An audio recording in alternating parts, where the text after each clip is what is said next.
नमस्कार, मी जानकी।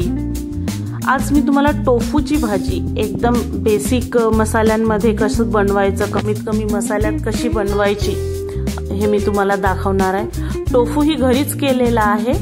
पुढे एखादी रेसिपी मी टोफू कसा बनवायचा तेही टाकणार आहे। हे मसाले आहेत आणि बारीक चिरलेला कांदा आणि कोथिंबीर आहे।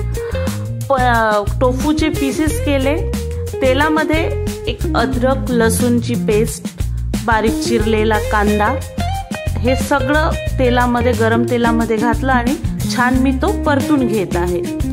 त्याला मंद आचेवर छान परतून घ्यायचं, तेल सुटेस्तोवर छान परतून घ्यायचं।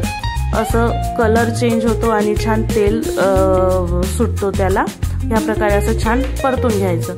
थोडी कोथिंबीर मी घातली आहे।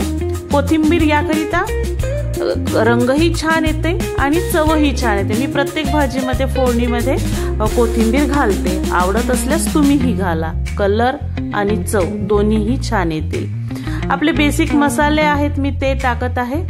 हळद मसाला म्हणजे धणे जिरे पावडर आणि गरम मसाला, काढा मसाला, तुमच्याकडे जे मसाले असतील ते मसाले आणि तिखट, हे सगळं असं तिखट वगैरे घालून छान मी ते तेलात परतून घेणार आहे।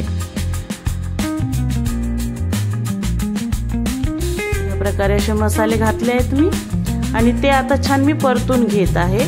परतून घेताना त्यात मी तिखट ऍड करते। तिखट तुम्ही तुमच्या चवीनुसार घाला।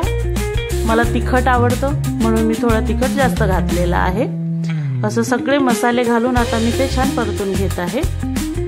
या प्रकारे मसाले ही छान तेलामध्ये, मसाल्यासोबत छान तेलामध्ये हे जे मसाले आपण घातले आहेत, तिखट मीठ हळद, हे छान परतले गेले तर त्याच्यामुळे एक ग्रेव्हीला एक छान टेस्ट येते आणि ते मंद आचेवर छान परतल्यामुळे त्याला रंगही येतो आणि छान तेलही म्हणजे तरी जे म्हणतो ते तरीही छान येते। मी थोडा दहीही घातला आहे त्यात। तुम्हाला आवडत असेल तर घाला, नाहीतर काही गरज नाही घालायची, पण रस्स्याला एक ग्रेव्हीला छान टेस्ट येते। या प्रकारे असे मी छान ते परतून घेत आहे मसाले सर्व। आता मी त्यात टोफूही ऍड करणार आहे। मीठ राहिलेला होता, मीठ पण घातलंय मी आणि आता आपण टोफूचे पीसेस घालणार आहोत त्यात।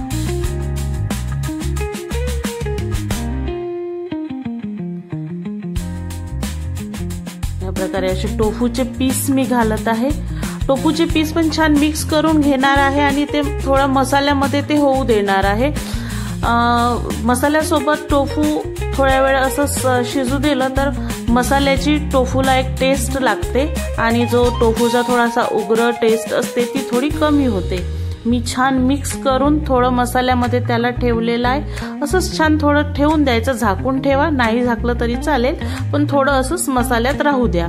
आणि त्यात थोडं मसाल्यात झाल्यानंतर मी त्यात पाणी ऍड करणार आहे। माझा मसाल्याचं पाणी आहे तोच मी त्यात घालणार आहे। एखाद मिनिट तरी छान असं मसाल्यामध्ये राहू दिल्यानंतर आपल्याला त्यात पाणी ऍड करायचं आहे।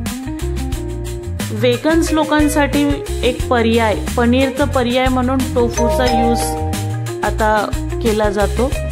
टोफू वेगन लोकांसाठी, डाएट कॉन्शियस लोकांसाठी टोफू एक चांगलं पर्याय आहे। या प्रकारे असं मी छान त्याला ते पाणी घातलं आणि पाण्यामध्ये छान एक उकळ येईस्तोवर असंच छान शिजू देणार आहे। आपला मसाला छान भाजला गेला आहे आणि आपण जेव्हा पाणी घालतो त्यावेळेस त्याला मसाला चांगला भाजला गेला असल्यामुळे छान एक तवंग, छान तेलाचा असा तवंग येतो। या प्रकारे आपली भाजी तयार झालेली आहे।